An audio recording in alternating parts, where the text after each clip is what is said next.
Recent గా Anthropic CEO ఇంకో 6 months నుంచి 12 months లోపల సాఫ్ట్వేర్ ఇంజనీర్సే ఉండరు, అసలు అలాంటి జాబ్ టైటిలే ఉండదు, సాఫ్ట్వేర్ ఇంజనీర్స్ అందరినీ కూడా AI రిప్లేస్ చేస్తుంది అన్నాడు. In the same way Nvidia CEO కూడా ఇంకా ఫ్యూచర్ లో పిల్లలకి ప్రోగ్రామింగ్ నేర్చుకోవాల్సిన అవసరమే పడదు అని చెప్పేసి అతను కూడా అన్నాడు. సో ఇవన్నీ వింటున్నప్పుడు హెడ్ లైన్స్ లోపల నీ మైండ్ లో ఒకటే తిరుగుతుండొచ్చు, నిజంగానే ప్రోగ్రామింగ్ జాబ్స్ అయిపోయినాయా, నిజంగానే ఇంకా కోడింగ్ కి డెత్ వచ్చేసిందా, అసలు ఇంకా ప్రోగ్రామింగ్ నేర్చుకుని కోడింగ్ నేర్చుకుని అసలు కంప్లీట్లీ పాయింట్ లేదా అని చెప్పేసి. సో ఈ వీడియోలో ఎగ్జాక్ట్లీ అదే ఆన్సర్ చేద్దాం. జస్ట్ నా ఒపీనియన్ ఒకటే కాదు, ప్రాపర్ ఫ్యాక్ట్స్ తోటి ప్రాపర్ డేటా తోటి ఆన్సర్ చేస్తాను. సో మిస్ అవ్వకుండా వీడియోని ఎండింగ్ దాకా చూడు. సో మనం వీడియో స్టార్ట్ చేసే ముందు ఛానల్ సబ్స్క్రైబ్ చేసేసుకోండి అండ్ యూట్యూబ్ లో హైప్ అనే ఫీచర్ ఉంటుంది. సో వీడియోని హైప్ చేయండి, వీడియోని సపోర్ట్ చేయండి. మన టార్గెట్ వచ్చేసి 2 lakh హైప్ పాయింట్స్. ఎలా అయినా కానీ ఈ 2 lakh పాయింట్స్ హిట్ చేద్దాం మనం. ఒక పక్కన ఈ కంపెనీ CEOs అందరూ కూడా ప్రోగ్రామింగ్ జాబ్స్ పోతున్నాయి అనే టైం కి ఇండియా లాస్ట్ ఇయర్ లో మోర్ దాన్ 5.2 మిలియన్ కొత్త డెవలపర్స్ ని యాడ్ చేసింది. 5,000 కాదు, 50,000 కాదు, 5.2 మిలియన్ ఒక్క 1 year లోపల. ఈ డేటా ఎక్కడి నుంచి వచ్చింది అనుకుంటున్నావా?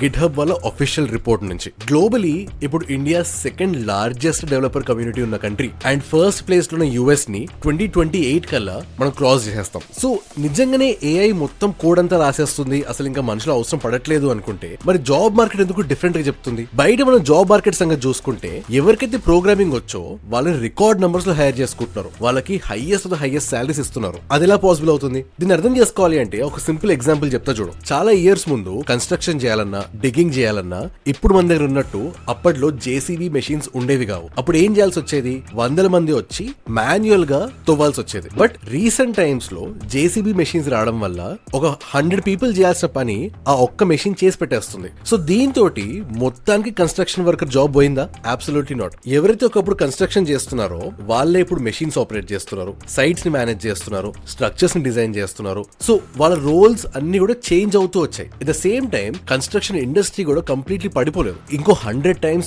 పెద్ద గ్రో అయింది. కన్స్ట్రక్షన్ ముందు సెవరల్ ఇయర్స్ తీసుకునేది ఇప్పుడు మంత్స్ లో అయిపోతుంది. సాఫ్ట్వేర్ డొమైన్ లో కూడా సంథింగ్ సేమ్ ఇస్ హ్యాపెనింగ్. ఇప్పుడు AI వచ్చినంత మాత్రాన సాఫ్ట్వేర్ ఇంజనీర్స్ పని లేకుండా వెళ్ళిపోరు, కంపెనీ సాఫ్ట్వేర్ బిల్డ్ చేయడం ఆపేయవు. సాఫ్ట్వేర్ ని డెవలప్ చేయడం అనేది ముందుతో కంపేర్ చేసుకుంటే ఇప్పుడు ఇంకా ఫాస్ట్ అయిపోతుంది కాబట్టి more and more companies will develop more and more products. So ఎక్కువ ప్రొడక్ట్స్ డెవలప్ చేసే కొద్దీ ఇంకా ఎక్కువ ఇంజనీర్స్ అవసరం పడతారే తప్ప తక్కువ మంది పడరు. కానీ ఇప్పుడున్న IT ఇండస్ట్రీ లోపల నీకు ఒక ఆనెస్ట్ ట్రూత్ చెప్పాలి. కరెంట్ గా మన IT ఇండస్ట్రీ లోపల ఆర్ ఇండియా లోపల 2 different స్టోరీస్ నడుస్తున్నాయి. ఫస్ట్ స్టోరీ వచ్చేసి పాత IT ఇండస్ట్రీ, TCS గానీ, ఇన్ఫోసిస్ గానీ, విప్రో గానీ, ఈ కంపెనీస్ అన్ని ఎలా పెరిగాయి? థౌసండ్స్ ఆఫ్ పీపుల్ ని రిపిటేటివ్ గా మాన్యువల్ టెస్టింగ్ లేకపోతే ప్రాజెక్ట్ మెయింటెనెన్స్, డాక్యుమెంటేషన్ ఇలాంటి టాస్క్ కోసం హైర్ చేసుకునే కంపెనీస్ ఇవి. ఇలాంటి రోల్స్ లోపల ఎక్కడైతే very repeatable and basic tasks ఉంటాయో అక్కడ AI ఇంట్రడ్యూస్ చేయడం వల్ల వీళ్ళ వర్క్ చాలా ఫాస్ట్ అయిపోయింది. ఎట్ ద సేమ్ టైం వాళ్ళ హైరింగ్ నంబర్స్ కూడా తగ్గిపోయాయి. అందుకనే మనకి హెడ్ లైన్స్ ప్రతిసారి TCS, ఇన్ఫోసిస్, విప్రో, టెక్ మహీంద్రా ఇలాంటి కంపెనీస్ హైర్ చేసుకోవట్లేదు, ఫ్రెషర్స్ కి ఆపర్చునిటీస్ తగ్గిపోతున్నాయి, క్యాంపస్ ప్లేస్మెంట్స్ కి రావట్లేదు, ఈ న్యూస్ హెడ్ లైన్స్ మాత్రం వినిపిస్తున్నాయి. సో ఇంకో సైడ్ చూసుకుంటే సెకండ్ స్టోరీ వచ్చేసి గ్లోబల్ టెక్నాలజీ కంపెనీస్ ఇండియాలో అగ్రెసివ్ ఎక్స్పాండ్ అవుతున్నాయి. ఇప్పుడు మనం మాట్లాడుకున్నట్టు ఆంథ్రోపిక్ CEO ఎవరైతే సాఫ్ట్వేర్ జాబ్స్ ఇంకా ఉండవు అన్నాడో వాళ్ళ కంపెనీనే ఇండియాలో బెంగళూరులో రీసెంట్ గా ఆఫీస్ ఓపెన్ చేసింది. ఆఫీస్ ఓపెన్ చేసి ఇండియన్ ఇంజనీర్స్ హైర్ చేసుకుంటుంది. OpenAI, ChatGPT తయారు చేసిన కంపెనీ వాళ్ళు కూడా ఇండియాలో మ్యాసివ్ గా హైర్ చేసుకుంటున్నారు. వీటితో పాటు JP Morgan, వాల్మార్ట్, కోకోకోలా ఇలాంటి ఇంటర్నేషనల్ కంపెనీస్ అన్ని కూడా వాళ్ళ ఇంజనీరింగ్ డిపార్ట్మెంట్స్ అన్నిటిని GCCs అంటే గ్లోబల్ కేపబిలిటీ సెంటర్స్ కింద ఇండియాలో ఎస్టాబ్లిష్ చేస్తున్నారు. ఈ కంపెనీస్ ఏవైతే ఉన్నాయో మన MNCs ఏవైతే ఇన్ఫోసిస్, టెక్ మహీంద్రా ఇలాంటి కంపెనీస్ కంటే కూడా 10 times ఎక్కువ హైర్ చేస్తున్నాయి with a lot more hire salaries even for freshers. So ఇక్కడ నువ్వు గుర్తుపెట్టుకోవాల్సింది ఏంటంటే IT ఇండస్ట్రీ పడిపోతుంది, ప్రోగ్రామింగ్ జాబ్స్ పోతున్నాయి అని కాకుండా నీకు ఫుల్ పిక్చర్ తెలియాలి. ఒక సైడ్ ఆఫ్ ద ఇండస్ట్రీ ఏదైతే మనకి బాగా తెలుసో టెక్ మహీంద్రా గానీ, ఇన్ఫోసిస్ గానీ, MNCs గానీ ఈ ఇండస్ట్రీ షిఫ్ట్ అవుతుంది, ఆ ఇండస్ట్రీ చేంజ్ అవుతుంది, అది కూడా పడిపోవట్లేదు. ఇంకో సైడ్ ఆఫ్ ద ఇండస్ట్రీ అనేది కంప్లీట్లీ ఎవాల్వ్ అవుతుంది. సో ఇప్పుడు మార్కెట్ లో ఇంకో టర్మ్ నడుస్తుంది, వైబ్ కోడింగ్ అని. అంటే చాలా మంది యూట్యూబ్ వీడియోస్ లోపల నేను AI ను యూజ్ చేసి ఒక యాప్ తయారు చేశాను, నా స్టార్ట్అప్ స్టార్ట్ చేశాను, 1 to 2 hours లోపల యాప్ బిల్డ్ చేశాను అని చెప్పేసి ఎంతో మంది అంటున్నారు. బట్ ఇక్కడ ఉన్న రియాలిటీ ఏంటంటే నువ్వు అర్థం చేసుకోవాల్సింది every single application built by AI is going to have bugs in it. AI ని ఎలా ఆలోచించంటే ఒక జూనియర్ డెవలపర్ లాగా ఆలోచించు. ఇప్పుడు ఆ జూనియర్ డెవలపర్ పొద్దు నుంచి రాత్రి దాకా కంప్లీట్ కోడ్ రాస్తూనే కూర్చోగలుగుతాడు. బట్ ఆ కోడ్ క్వాలిటీ గానీ లేకపోతే ఆ కంప్లీట్ ప్రాజెక్ట్ అండర్స్టాండింగ్ గానీ, సెక్యూరిటీ ఫీచర్స్ గానీ, సెక్యూరిటీ వల్నరబిలిటీస్ గానీ ఇవన్నీ కూడా ఆ డెవలపర్ కి ఐడియా ఉండదు. మనం వీడియోని కంటిన్యూ చేసే ముందు నీతో నీ ఫ్యూచర్ గురించి ఒక వెరీ ఇంపార్టెంట్ విషయం మాట్లాడాలి. రైట్ నౌ నువ్వు ఈ వీడియో చూసే కొద్దీ బయట ఏఐ వల్ల కంప్లీట్ గా వరల్డ్ అంతా కూడా చేంజ్ అయిపోతుంది. అండ్ ఇప్పటిదాకా చాలా మంది అంటున్నారు కదా ఏఐ వచ్చేస్తుంది అని. అది కంప్లీట్లీ తప్పు. ఏఐ ఆల్రెడీ వచ్చేసింది. అండ్ ఎవరికైతే ఏఐ ఎలా పనిచేస్తుందో, దాన్ని ఎలా యూజ్ చేయాలి, దాన్ని యూజ్ చేసి అప్లికేషన్స్ ఎలా బిల్డ్ చేయాలి, ఈ నాలెడ్జ్ ఎవరికైతే ఉంటుందో బయట మార్కెట్ లో వాళ్ళకి మాత్రమే జాబ్స్ వస్తున్నాయి, వాళ్ళకి మాత్రమే ప్రమోషన్స్ వస్తున్నాయి. అండ్ మెయిన్ గా లే ఆఫ్స్ అవ్వకుండా వాళ్ళ జాబ్స్ సెక్యూర్ గా ఉంటున్నాయి. నువ్వు కాలేజ్ స్టూడెంట్ అయినా, ఫ్రెషర్ అయినా, జాబ్ సీకర్ అయినా, రేపు నువ్వు ఇంటర్వ్యూకి వెళ్ళినప్పుడు నేను అడిగే ఫస్ట్ క్వశ్చన్స్ ఏంటో తెలుసా? లార్జ్ లాంగ్వేజ్ మోడల్స్ మీద నీకు ఎంత నాలెడ్జ్ ఉంది, అసలు RAG సిస్టమ్స్ అంటే ఏంటి, అండ్ ఒక AI ఏజెంట్ ని బిల్డ్ చేయగలుగుతావా? ఈ క్వశ్చన్స్ లో వేటికైనా కూడా నీ ఆన్సర్ నో అయితే ఆ జాబ్ నీకు ఇవ్వకుండా వేరే ఇంకెవరికైనా ఇచ్చేస్తారు. అండ్ ఒక వర్కింగ్ ప్రొఫెషనల్ అయితే నీకు ఆల్రెడీ ఇంకా క్లియర్ గా తెలుసు. ఇప్పుడు ప్రతి ఒక్క కంపెనీ కూడా AI ని యూజ్ చేసుకుని వాళ్ళ అవుట్పుట్ ని పెంచుకోవడానికి ట్రై చేస్తున్నారు. ఇలాంటి టైం లోపల నీకు AI మీద నాలెడ్జ్ లేదంటే ఐదర్ ఆ నాలెడ్జ్ ఉన్న వాళ్ళతో నేను రీప్లేస్ చేస్తారు, లేదంటే నెక్స్ట్ లే ఆఫ్స్ లిస్ట్ లోపల నీ పేరు యాడ్ చేస్తారు. అందుకే నీ ఫ్యూచర్ ని సెక్యూర్ చేసుకోవడానికి సైనోహబ్ generative AI and AI agents course లో జాయిన్ అవ్వు. అండ్ ఈ కోర్స్ అర్థం కావడానికి నీకు ప్రీవియస్ గా మెషిన్ లెర్నింగ్ బ్యాక్గ్రౌండ్ అక్కర్లేదు, ఎటువంటి ప్రోగ్రామింగ్ నాలెడ్జ్ అక్కర్లేదు, అండ్ మెయిన్ గా నీకు ప్రీవియస్ గా ఎటువంటి AI నాలెడ్జ్ లేకపోయినా కూడా పర్వాలేదు. ఎందుకంటే ఈ కోర్స్ లోపల ప్రతి ఒక్క కాన్సెప్ట్ కూడా ఫ్రమ్ ద స్క్రాచ్ నుంచి నేర్పిస్తారు. అండ్ ఈ కోర్స్ అయిపోయే టైం కల్లా నీకు జనరేటివ్ AI అంటే ఏంటి, లార్జ్ లాంగ్వేజ్ మోడల్స్ అంటే ఏంటి, చాట్ జీపీటీ ఎలా పనిచేస్తుంది, నువ్వు చాట్ జీపీటీ ఒక క్వశ్చన్ అడిగినప్పుడు బ్యాక్గ్రౌండ్ లో ఏమవుతుంది, RAG సిస్టమ్స్ అంటే ఏంటి, ప్రాంప్ట్ ఇంజనీరింగ్ అంటే ఏంటి, AI ఏజెంట్స్ అంటే ఏంటి, అండ్ వాటిని ఎలా బిల్డ్ చేయాలి, ఇవన్నిటి మీద complete knowledge and hands on experience ఉంటుంది. సో నువ్వు IT డొమైన్ అయినా, కోర్ డొమైన్ అయినా, సాఫ్ట్వేర్ ఇంజనీర్ అయినా, సపోర్ట్ రోల్ అయినా, స్టూడెంట్ అయినా, గ్రాడ్యుయేట్ అయినా, ఫ్రెషర్ అయినా, వర్కింగ్ ప్రొఫెషనల్ అయినా, ఈ మార్కెట్ లో సర్వైవ్ అవ్వాలి అంటే ఈ AI సర్టిఫికేషన్ కోర్స్ నీకు చాలా హెల్ప్ అవుతుంది. So for a very very limited period of time కింద డిస్క్రిప్షన్ లోపల అండ్ పిన్డ్ కామెంట్స్ లోపల 90% డిస్కౌంట్ ఉన్న కోర్స్ లింక్ నేను యాడ్ చేస్తాను. సో నీ ఫ్యూచర్ సెక్యూర్ చేసుకోవడానికి అండ్ AI రెడీ అవ్వడానికి కింద కోర్స్ లింక్ క్లిక్ చేసి ఇప్పుడే ఎన్రోల్ అయిపో. ఎన్రోల్ అయిన తర్వాత కోర్స్ డీటెయిల్స్ అండ్ క్రెడెన్షియల్స్ ఈ రెండు కూడా నీ ఈమెయిల్ కి అండ్ వాట్సాప్ కి వచ్చేస్తాయి. సో లేట్ చేయకుండా ఆఫర్ ఎక్స్పైర్ అవ్వక ముందే కింద డిస్క్రిప్షన్ లో లింక్ క్లిక్ చేసి ఎన్రోల్ అయిపోయి నీ ఫ్యూచర్ ని సెక్యూర్ చేసుకో.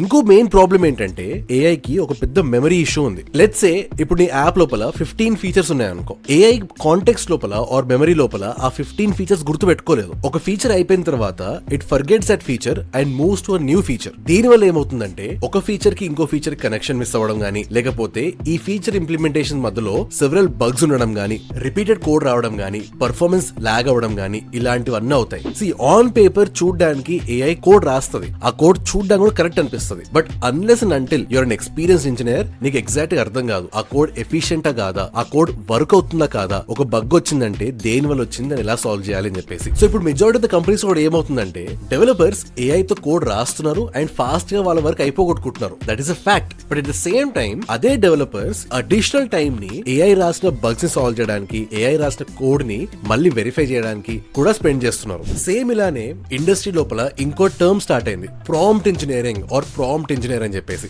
సో ప్రాంప్ట్ ఇంజనీర్ అంటే somebody who knows how to work with these AI models.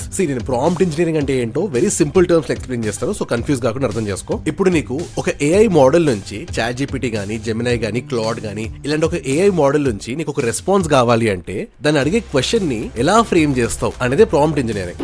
As an expert గా నేను ఒకలాగా అడగచ్చు, యాజ్ అ బిగినర్ గా నువ్వు ఒకలాగా అడగచ్చు. నాకు వచ్చే output quality could be much more higher than నీకు వచ్చే output quality, even though we're both using the same model. So ఒక క్వశ్చన్ ని ఎలా ఫ్రేమ్ చేయాలి, ఆ మోడల్ నుంచి బెస్ట్ పర్ఫార్మెన్స్ తీసుకురావాలి అంటే ఎలాంటి ఆస్పెక్ట్స్ లో నువ్వు కాంటెక్స్ట్ ఇంక్లూడ్ చేయాలి, ఇవన్నిటినే ప్రాంప్ట్ ఇంజనీరింగ్ అంటారు. బట్ ద ప్రాబ్లమ్ ఇస్ ఒక AI మోడల్ ని క్వశ్చన్ ఎలా అడగాలి అనేది ఒక ప్రాబ్లం అయితే, నువ్వు అడిగిన క్వశ్చన్ తర్వాత అది ఏం చేసింది అని వెరిఫై చేసుకోవడం ఇంకో పెద్ద ప్రాబ్లం. అండ్ అది చేసిన వర్క్ కరెక్టా కాదా అనేది నీకు ఫండమెంటల్ గా నాలెడ్జ్ లేకపోయినా గానీ, ఆ సబ్జెక్ట్ లో ఎక్స్పర్టీస్ లేకపోయినా గానీ దాన్ని బ్లైండ్ గా నమ్ముతున్నట్టే. సో నువ్వు గుర్తుపెట్టుకోవాల్సింది ఏంటి అంటే ఈ డే అండ్ ఏజ్ లోపల programming is still important, but programming with AI is even more important. నా మీనింగ్ ఏంటంటే లెట్స్ సే నీ గోల్ వచ్చేసి ఒక ఫుల్ స్టాక్ డెవలపర్ అవ్వడం. ముందు ఏం చేసే వాళ్ళము HTML, CSS, JavaScript, React ఇవన్నీ నేర్చుకుని కోడ్ అంతా కూడా మాన్యువల్ గా రాసేవాళ్ళం. నౌ ఈ రోజులో కూడా all of this fundamentals are equally important. నీకు HTML ఐడియా ఉండాలి,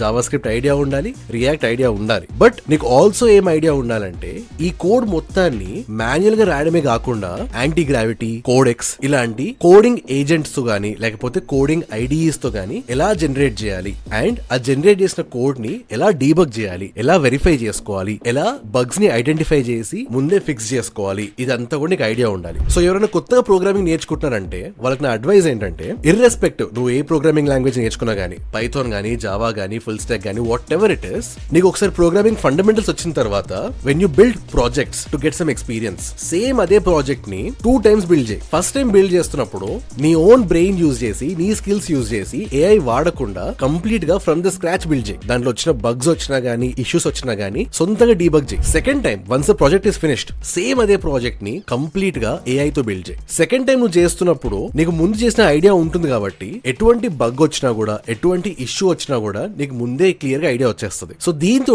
నీకు బోత్ యాజ్ ఎ డెవలపర్ గా నీకు కాన్ఫిడెన్స్ పెరుగుతుంది. Second thing as an AI engineer గా నీకు ఎక్స్పీరియన్స్ కూడా బిల్డ్ అవుతుంది. బయట మార్కెట్ లో టైమ్ అండ్ టైమ్ అగైన్ తెలిసే ట్రూత్ ఏంటంటే, ఎవరైతే టెక్నాలజీతో అప్డేట్ అవ్వకుండా అలా ఉండిపోతారో వాళ్ళ జాబ్స్ మాత్రమే పోతాయి. ఇప్పుడు కూడా కంపెనీస్ ఏమైనా తీసేస్తున్నాయి లేకపోతే హైర్ చేసుకోవట్లేదు అంటే వాళ్ళు ఇంకా ఏఐ కి అడాప్ట్ అవ్వలేదు, ఆర్ వాళ్ళు ఇంకా ఏఐ ని వాళ్ళ వర్క్ లో యూజ్ చేసుకోవట్లేదు. అలాంటి వాళ్ళ నుంచి మాత్రమే కంపెనీస్ పక్కకు మూవ్ అవుతున్నాయి. బికాస్ కంపెనీస్ కి ఎక్కువ ప్రొడక్టివిటీ కావాలి కాబట్టి they looking for people who can use AI in their day to day job. So video అయిపోక ముందు ఇంకొకసారి రిమైండ్ చేస్తున్నాను, సైనోహబ్ generative AI and AI agents course 90% discount ఉన్న కోర్స్ లింక్ కింద డిస్క్రిప్షన్ లో అండ్ పిన్డ్ కామెంట్స్ లో ఉంటుంది. ఈ కోర్స్ లోపల అసలు జెనరేటివ్ ఏఐ అంటే ఏంటి, లార్జ్ లాంగ్వేజ్ మోడల్స్ అంటే ఏంటి, అసలు ప్రాంప్ట్ ఇంజనీరింగ్ అంటే ఏంటి, అండ్ ఏఐ ఏజెంట్స్ అండ్ వాటిని ఎలా బిల్డ్ చేయాలి, ఇవన్నీ కూడా ఫ్రమ్ ద స్క్రాచ్ నుంచి ప్రాక్టికల్ హ్యాండ్స్ ఆన్ నాలెడ్జ్ నేర్పిస్తారు. సో నీ ఫ్యూచర్ సెక్యూర్ చేసుకోవడానికి కింద కోర్స్ ఆఫర్ అయిపోక ముందే డిస్క్రిప్షన్ లింక్ క్లిక్ చేసి కోర్స్ ఎన్రోల్ అయిపో.